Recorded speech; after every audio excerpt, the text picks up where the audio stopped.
네, 한판 브리핑. 네, 오늘도 반고정 오마이뉴스 곽우식 기자와 함께하겠습니다. 어서 오십시오. 네, 안녕하세요. 자, 어제에서 오늘도 여야 모두 단수공천 명단을 공개하고 있습니다. 먼저 국민의힘부터 가보죠.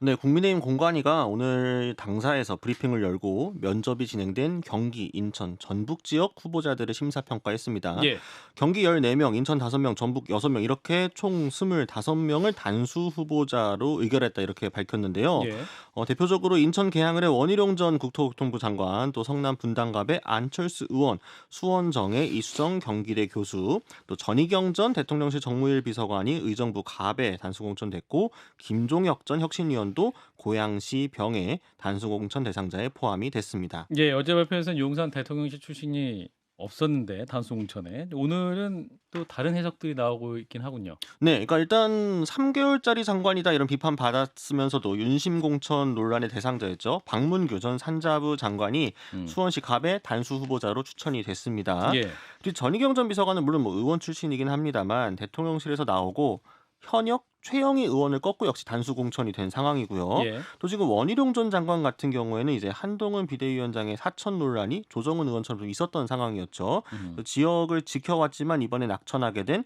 윤영선 계양을 당협위원장 측과 어떻게 화합할지 이게 좀 남은 과제로 보이고요.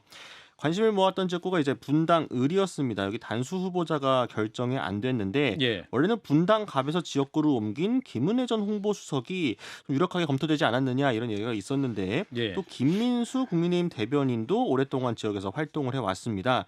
양측이 이제 경선을 치를 걸로 보이는데 이제 언론의 해석은 김 전 수석 같은 경우에는 좀 용산의 윤심을 등에 업고 있다면 김민수 대변인은 한동훈 위원장을 좀 굉장히 가까이서 수행하는 인사이기 때문에 음. 분당을이 혹시 한윤 간의 대결, 한심 대 윤심의 갈등의 불씨가 될 수도 있다. 뭐 이런 해석도 일각에서 나오고 있습니다. 대통령실 홍보수석이면 대통령의 대변인인 것이고 이제 당 대변인인 김민수 대변인은 한동훈 위원장의 입인 것이고 두 분의 어떤 공정 갈등도 있을 수 있다.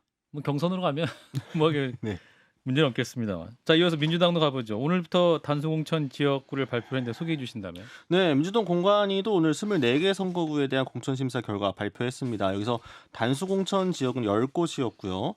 고민정책위원 본인 지역구죠. 광진을에 단수공천되면서 오신환 전 의원과의 매치업이 성사가 됐습니다. 예, 홍익표 원내대표도 단수공천이 됐는데 이제 이번에 성동구를 떠나서 서초 을에 출사표를 던진 상황이었죠. 예, 또 현역 가운데서는 경남 양산 을의 김두관 의원, 또 김해 갑과 을의 민홍철 의원과 김정호 의원, 강원 원주 을의 송기현 의원, 또 부산 사하갑의 최인호 의원이 단수 공천을 받게 됐습니다. 예. 이제 민주당도 공천 혁신, 뭐 쉽게 말하면 컷오프에 대한 그런 고민도 하고 있는 것 같은데 구체적으로 노웅래 기동민 의원에 대한 얘기도 있긴 했네요.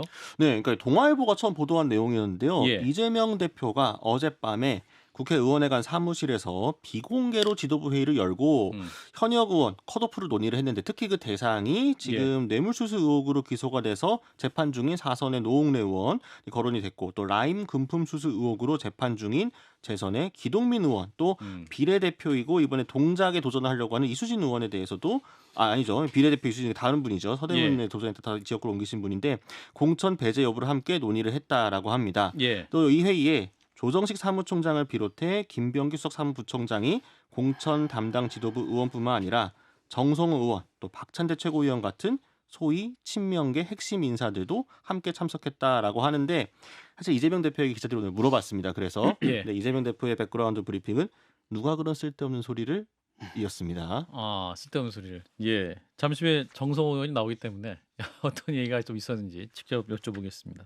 자, 일단 어제에 이어서 오늘도 국민의힘 단수공천 발표했고 민주당도 발표 내용이 있었는데 어떻게 들으셨는지 진 교수님. 뭐 특별한 거 있나요? 그냥 예상대로 다 되지 않았나 싶은데요. 특별한 걸 네. 꼽아주시는 것이 능력입니다. 특별한 건 별로 보이지 않고, 그러니까 알겠습니다. 노웅래 의원하고 이제 기동민 의원을 뭐 컷오프 시킨다라고 예, 예. 하는데 이게 좀 그렇거든. 명분이 사실상 혐의 받는 걸로 보면 이재명 대표가 제일 크거든요. 사실 이재명 대표 형량으로 따지면 유죄가 나왔을 경우 형량으로 따지게 되면 다른 분들하고 비교가 안 되는 거예요. 예. 근데 이재명 대표가 적격이거든. 근데 뭘 기준으로 이들을 잘라낼 수 있느냐? 당연히 이제 본인들이 이제 반발할 겁니다. 예.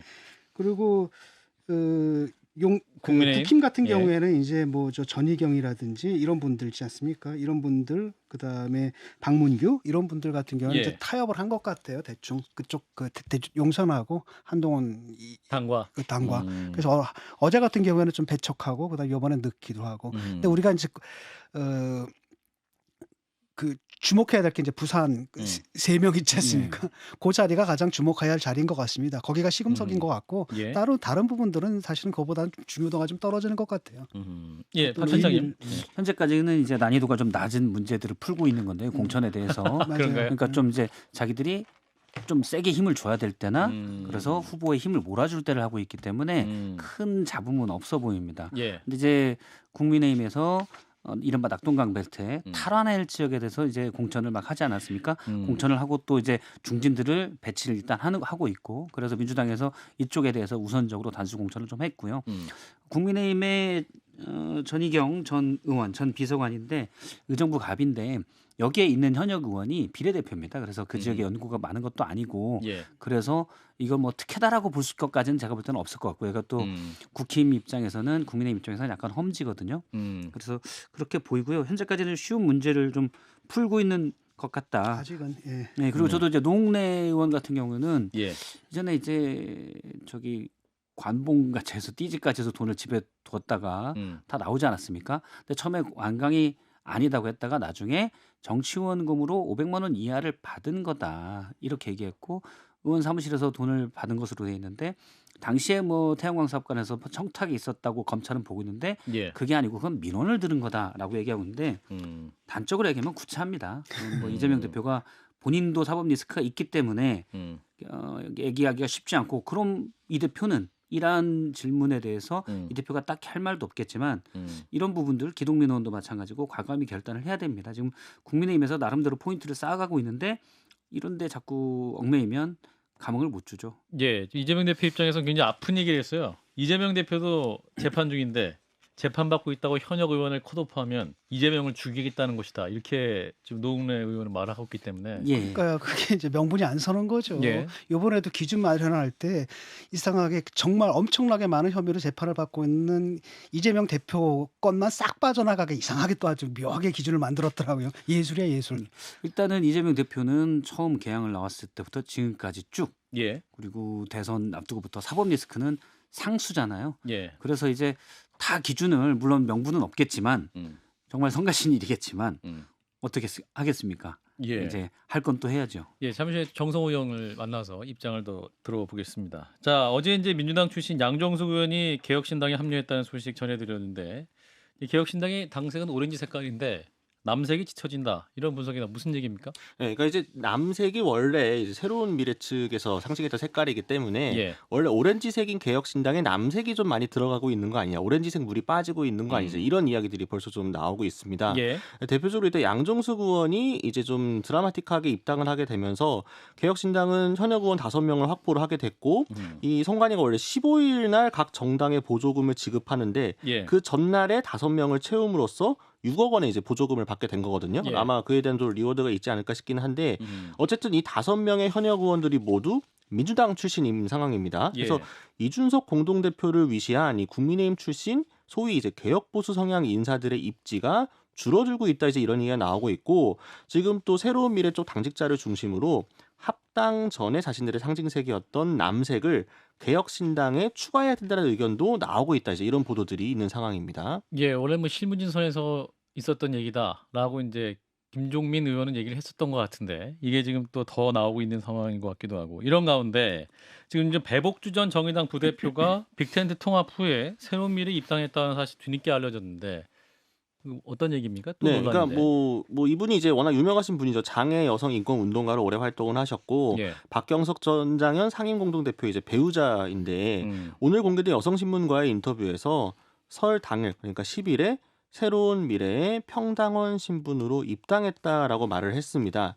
근데 이제 이준석 대표 같은 경우에는 이분이 이제 입당하지 않은 걸로 알고 있다고 이제 또 언론에 이야기를 했었기 때문에 저희 방송에 와서 네. 얘기를 했었어요. 약간 12일에. 스텝이 꼬인 예. 상황이었죠. 예. 이제 안 그래도 지금 금태섭, 류호정 이런 분들과 손을 맞잡은 것을 두고 좀 이제 안티페미니즘 성향의 개혁신당 지지층이 이탈하고 있는데 예. 배복주 전 부대표의 합류가 공식화되면서 이 탈당이 더 가속화될 것이다 이런 우려도 나오고 있고요. 이것 때문인지 이제 이준석 대표는 오늘 페이스북에 개혁신당의 당원과 지지자들이 이론으로 환영할 수 있는 인물이 아니다라면서 개별 인사 입장을 막을 수는 없지만 법적 대표인 제 권한 내에서 공직 후보자 추천이나 당직 임명 등의 가능성은 없다 이렇게 글을 남겼습니다. 예. 뭐 그럼에도 불구하고 지금 개혁신당 안에서 이준석 대표가 좀 당황스러운 것은 사실인 것 같은데, 자 일단 개혁신당 이낙연계가 주도권을 잡게 되는 상황으로 가고 있다고 판단하십니까, 진 교수님부터? 그게 어느 쪽이 주도를 하게 되면 망해요 이게. 음. 어느 쪽이 주도 예컨대 누가 주도를 하고 있다 그게 예. 드러나는 순간에 망하는 거거든요. 이게 이제 5월 동주기 때문에 그런 잡음이 안 나오게 잘 관리를 해야 됩니다. 알아가지고 색깔 갖고 싸우는 것도 유치하거든요. 이거 아무짝에도 도움 안 되거든요. 이런 것 좀 안 했으면 좋겠고, 지금 문제는 뭐냐면 지금 이런 거예요. 이준석 대표가 지금 코너에 몰렸거든요. 네. 이럴 때 위기에 처했을 때 리더로서의 역량이 발휘되어야 되는 겁니다. 예. 그런데 내가 볼 땐 좀 유감스러워요. 도망가고 있거든요. 누가 도망가고 있죠? 이준석 대표가, 이준석 대표가 정면으로 도망가고 돌파를 해야 아. 됩니다. 예를 들어가지고 색깔이 다른 사람들하고 같이 하고 있는데 예. 누구를 배제하거나 이럴 수는 없는 거 아닙니까? 예. 그다음 제3지대의 그 논리가 뭐예요? 배제와 혐오의 정치를 극복하자라고 하는데 자기들부터 배제와 혐오의 정치를 갖다 구현하고 있으면 안 되는 거잖아요. 명분도 안 맞고. 그 재밌는 건 뭐냐면 유호정 의원이에요. 유호정 예컨대 공격을 하잖아요. 지금 왜냐하면 자기가 비판을 받기 싫으니까 그 유호정 의원한테 책임을 좀 돌리는 거거든요. 근데 유호정 의원은 뭐라 그랬냐면, 유호정 의원이 우리 당에서 절대 주류가 될 일이 없다. 그랬더니 유호정 의원이 뭐라 그러냐면, 어차피 나는 한 번도 주류인 적 없었다. 이렇게 얘기를 하고 예. 나중에 뭐 배제를 하겠다라고 하니까 뭐라 그랬냐면, 이왕 한 몸이 됐는데 우리 차이를 극복해보자 이렇게 얘기를 할 때 예. 오히려 류호정 의원이 더 커 보이거든요. 저는 사실 거기에 답이 있다고 생각해요. 네. 그러니까 스펙트럼이 다양하고 그리고 또 제3당 이른바 개혁신당이 나오면서 얘기했던 게 양당 기득권을 일단 없애는 게 중요하고 예. 다양한 분들이 모여서 얘기를 해나가고 토론해서 만들어간다고 그랬잖아요. 그러니까 일례로 얘기하면 당내 레드팀의 존재예요. 기업이나 지금 윤석열 정부나 당이나 저는 레드팀이 어디서나 필요하다고 보는데, 유호정 의원도 마찬가지고 배복주 전 부대표도 마찬가지예요. 충분히 레드팀으로서 3당 내에서 주류에 대해서 계속 얘기할 수 있는 얘기들 할 수 있거든요. 예. 포용하면 됩니다. 들어서 토론하고. 그 이준석 대표가 잘하는 거예요 원래. 옛날에 박형석 대표랑도 전장현 대표랑도 토론했잖아요. 예. 쟁점을 만들어서 거기서 답을 도출해내는 과정이거든요. 예. 대신 끌려가지만 않으면 돼요. 예. 또 그게 맞는 것 같으면 끌려가도 되는 끌려가야 거고. 되는 거고 당연히. 맞는 것 같으면. 근데 굳이 처음부터 레드팀이 들어온다고 해서 배제할 건 전 아니라고 봅니다. 그래서 이준석 왜 전 근데 대표가 이준석 대표만 포용하고 양보해야 됩니까? 이낙연 대표는 포용하고 양보하면 안 됩니까? 이낙연 대표는 어차피 전장현이나 예. 그러니까 그 배복주 전 부대표나 또는 유호정 의원과 비슷한 생각들이 좀 있겠죠. 예. 그리고 하나 더 말씀드리면, 이제 의원들이 오면 예. 나중에 그러니까 양이 민주당에서 현역 나오신 분들, 의원들이 현역 의원들이 더 오신 많이 분들이 있을 것이다. 훨씬 많아질 것 같아요. 지금 이미지상은 이준석 대표의 이미지가 훨씬 개혁신당에 강한데, 나중에 현역 의원이 물론 이제 다시 지역구가 될지 어떨지 모르지만 그런 의원들이 많아지면 목소리가 그쪽이 커지면서 이른바 양질 변환이 일어날 수 있거든요. 예. 그거를 이준석 대표도 좀 걱정하는 것 같은데, 그런 걱정을 사실 김정민 의원이나 이현우 의원이나 586 출신이거든요. 그러면 그런 걱정을 덜어줄, 본격적으로 좀 더 적극적으로 나서서 덜어줄 필요도 있다고 봐요. 그 걱정은 총선 끝나면 없어질 것 같고요. 근데 이게 이제 미래를 바라봐야 되거든요. 예. 이렇게 쉽게 말하면 지금 이낙연 그쪽 분들은 미래가 잘 안 보여요. 근데 예. 반면에 이쪽은 그래도 2030의 젊은 세대들이거든요. 제가 볼 때는 이쪽은 기존의 뭐 산업화니 뭐 민주화니 이런 거랑 전혀 다른 세대예요. 그리고 이들이 10년 후면 우리 사회 주력이 될 겁니다. 예. 거기다 초점을 맞춰야 되거든요. 근데 그 당도 보게 되면 이준석 지지층도 보게 되면 압도적으로 남성 우위거든요. 거의 4대1 정도의 여성이 적거든요. 이래서는 그 새로운 세대의 그 정당이 될 수가 없습니다. 그거 극복하는 걸 문제로 삼아야 돼요. 근데 지금 그다음에 또 하나는 뭐냐면 이번에도 배복주 장애인이잖아요. 장애인을 상징하는 인물이니까 못 받는다라고 하는데 그동안에 한동훈은 뭘 했냐면은 영화관에서 1% 장애인 좌석 만드는 거 했거든요. 예. 예. 대비가 되는데 그러면 국민들이 볼 때 이게 미래가 어느 쪽인지 이걸 보게 된다는 겁니다. 이준석 그러니까 대표는 이제 장애인이어서가 아니라 이제 지하철 시위 같은 이런 부분이 누군가를 혐오로 낙인 찍고 그런 식의 시위하는 방식에 동의할 수 없다. 그래서 그 주류를 받을 수가 없다라는 입장이었습니다. 장애인이서가 아니고. 물론 그렇게 얘기를 하는데 그것 자체가 사실 인톨레랑스잖아요. 그러니까 그럴 거 대화하고 해야 되고 또 한편으로는 뭐냐면 그분들이 그런 시위를 통해 가지고 이루어 본 부분에 대한 평가가 없잖아요. 지금 예. 지하철에 뭐 엘리베이터 생기고 이런 거 다 누가 했습니까? 이준석 대표가 한 거 아니거든요. 그거 욕하는 사람들이 한 거 아니거든요. 욕먹는 그 사람들이 한 거라는 거죠. 그러니까 앞으로도 그래야 되는 건데 예. 이런 부분에 대한 이해가 없이 그냥 감정만 자극하고 이런 것들은 알겠습니다. 미래의 모습이 아니죠. 할 게 많아서요. 네, 이준석 대표가 여기서 마무리하고 지금 주목을 많이 안 받고 있는데 자, 박성재 법무부 장관 후보자 인사청문회가 국회에서 열렸습니다. 네. 예. 오늘 열렸는데 그 또 쟁점이 김건희 여사 이야기가 많이 나왔습니다. 예. 오늘 이제 박성재 후보자가 모두 발언에서 법 집행은 법과 원칙에 따라 공정하게 처리하는 것도 중요하지만 공정하게 처리되는 것으로 보여지는 것도 그에 못지않게 중요하다라고 이야기를 했습니다. 예. 그러자 이제 박용진 의원이 그럼 명품백 사건은 공정하게 처리되는 것처럼 보여지느냐 이렇게 물었고요. 예. 그 후보자가 사실은 여기에 구체적인 답을 좀 하지 못했습니다. 예. 그래서 박 의원은 우리 정부 부처 장관들은 왜 김건희 이름이 세자를 명품백 이 말을 입에 못 올리는지 답답하다라며 어물어물 대답하는 건 국민 눈높이에 안 맞다라고 꼬집었고요. 예. 또 도이치모터스 주가 조작 사건 관련 이야기도 또 나왔습니다. 송기현 의원이 검찰이 지금까지 김건희 여사를 직접 조사하지 않은 것을 두고 누가 봐도 공정하지 않다라고 꼬집었는데요. 여기에 대해 박 후보자는 전 정부 때부터 장기간 수사했으나 기소가 안 된 상황이라고 설명을 했습니다. 예. 자, 후보자 본인에 대한 검증 얘기는 없었습니까? 있긴 있었습니다. 이제 일단 증여세 의혹이 집중적으로 제기가 됐는데요. 예. 박 후보자와 이제 배우자가 2018년 8월 서울 서초 방배동의 한 아파트를 공동 명의로 24억 5천만 원에 매입을 했는데 예. 2017년 박 후보자가 서울 고검장으로 퇴직할 당시 별 소득이 없던 이 배우자 A 씨의 재산이 예금 3,200만 원 정도에 불과했습니다. 예. 그래서 이를 두고 박 후보자가 결과적으로 배우자에게 아파트 매입가의 절반인 12억 원을 증여한 게 아니냐 이런 의혹이 나온 건데요. 예. 만약 이게 정말 증여했다면은 세금을 10%인 1억 2천만 원을 내야 하는 상황이었습니다.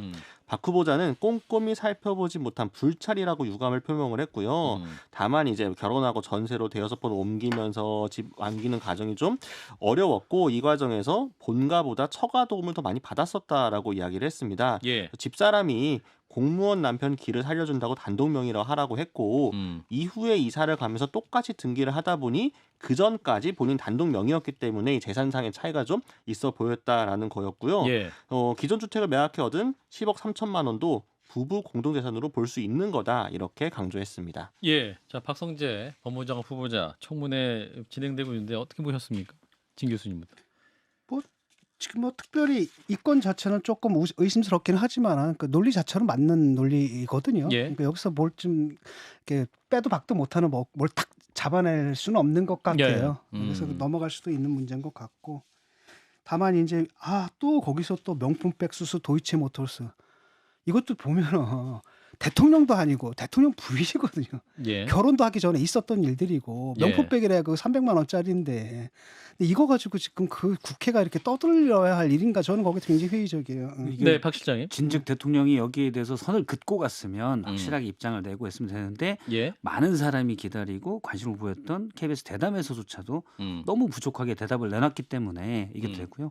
앞서 제가 처음에 논평에서도 얘기했지만 옳지 않은 일에 대해서 권력이 그것도 국가 권력의 정점이 입을 다문다고 해서 할 수 없구나라고 입을 다무는 것도 옳지 않습니다. 그것의 그래서 중요성을 너무 과장하는 것 같거든요. 지금 그 산적한 문제가 얼마나 많은데 거기에 꽂혀가지고 지금 몇 달째 이러고 있잖아요. 저는 네. 그렇게 말씀하시면 조국 전 장관 때 사실은 어떻게 보면 아주 크다고 볼 수는 없지만 그건 왜냐하면 권력이 조국 전 장관 문제에 대해서 부당하게 당시 문재인 대통령도 공정에 처리하지 않았다고 해서 그 몇 달 동안은 문제가 됐었거든요. 사실 예. 따지고 보면 표창장 위조 문제나 이력서 허위 인턴 경력서가 그렇게 큰 문제는 아닙니다. 중요한 건 권력이 그걸 얼마나 정당하고 공정하게 대했느냐의 문제인데 아니지. 지금도 마찬가지라는 거죠. 그래서 저는 이건 똑같은 문제라고 봅니다. 징역 4년이 나온 거예요. 그다음에 예. 징역 2년이 나온 혐의라고. 예. 이거는 무슨 지금 법 적용도 애매모호해서 이걸 어떻게 하면 걸릴 수도 있는 이런 이런 문제고 그다음에 대통령 본인도 아니고 그 배우자인데 이걸 가지고 지금 몇 달째 계속 떠들고 그게 뭐냐면 저는 민주당의 의제 설정 능력을 확 줄인다고 보거든요. 예. 싸워야 할 게 많고 이건 이미 국민들이 판단이 내려졌어요. 지지율에도 반영이 됐거든요. 근데 또 이걸 이제 계속 밀고 늘어지는 것이 국회에서까지도 박 실장님 바로 마무리하고 뭐 마칠게요. 국민들의 판단이 포기했다. 아 대통령이 도저히 여기에 대해서는 얘기를 안 하는구나. 예. 포기했다. 저는 그럴 수 있다고 보는데 그건 슬픈 일이죠. 예. 저희도 다른 의제로 넘어가 보도록 하겠습니다. 자, 쿠팡의 블랙리스트 문건 얘기가 이제 MBC 보도로 나왔는데 MBC가 이제 쿠팡 블랙리스트로 추정되는 엑셀 파일을 입수 보도를 했습니다. 이게 어떤 내용이었길래 파문이 큰 거죠? 네, 일단 이 각종 암호로 표기되어 있는 이 파일에 쿠팡이 채용을 기피하는 사람들의 명단이 기록이 돼 있었다고 합니다. 예. 구체적인 사유로 뭐 폭언, 욕설, 모욕, 도난, 허위사실 유포, 고의적 업무 방해까지 48종류가 자세하게 적혀 있었는데 예. 근데 일부 노동자들은 이 블랙리스트에 등재가 되어 있지만 그런 사실이 없는데 좀 억울하게 찍혀서 이렇게 됐다 이런 취지로 증언을 하기도 했고요. 예. 또 근로기준법에 따르면 누구도 근로자의 취업을 방해할 목적으로 문서를 만들지 못하도록 명문화하고 있다. 즉 이렇게 이 재계약 불발이 되도록 이렇게 만든 것 자체가 문제라고 지적을 하고 있고요. 예. 또 이제 흥미로웠던 게 이제 기자, PD, 작가 등 100명 가까운 언론인들도 포함이 되어 있었는데 이들 대부분은 쿠팡 내 노동 환경 문제, 불법성에 대해 보도한 인사들이었습니다. 또 쿠팡 관련 보도를 한 적이 없는 언론인도 일부 포함이 됐는데 예. 이 리스트가